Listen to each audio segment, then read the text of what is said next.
Today, we live in an over-networked culture. We live in a state that is based on speed, a culture where everything is attached to a bit of time, where television gets the story over with quicker than reading, where the illusion of illumination on the TV in front of us is a natural thing to do for hours on end. But reading insists on taking the opposite position, that we slow down and allow ourselves to merge entirely with the consciousness of another human being. It requires we focus, become fully immersed in something by animating the still language in front of us, and fill ourselves with the thoughts and observations of another, making them into our own. These days, after spending hours on homework, reading emails, doing projects, and making time for ourselves, it is difficult to quiet down.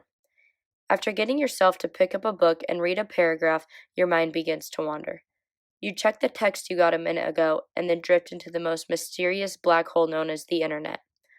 Or some nights you can force yourself to sit still and ignore the phone, but it takes 20 pages to settle down. That is the struggle of the buzz, that there is something out there that merits your attention. How do we pause when we must know everything immediately? How do we invest our emotions into something when we are no longer giving ourselves the space to reflect? How do we take time for ourselves to sit and become immersed in a book when we are constantly expected to respond? Reading is the thing that demands that space. Reading draws us back from the present and fundamentally restores time to us.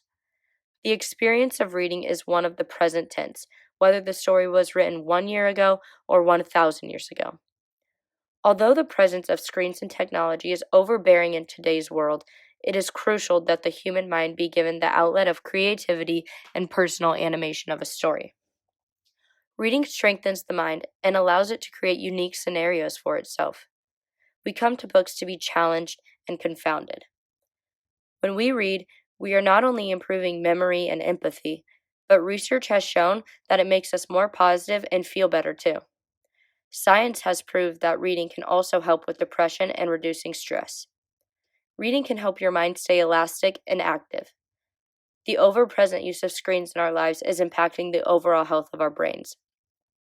For example, it is common to just allow a child to be in front of a screen for several hours a day listening to mindless nonsense, draining their brains for nothing. Children who read or are read to in early ages are better able to grasp abstract concepts, have better application of logic, and utilize good judgment. All of this is not to say that the advancements and innovations in today's world are not beneficial or necessary, but these improvements of society make it extremely easy to forget about the subtle art of reading and the importance of literacy for the human mind.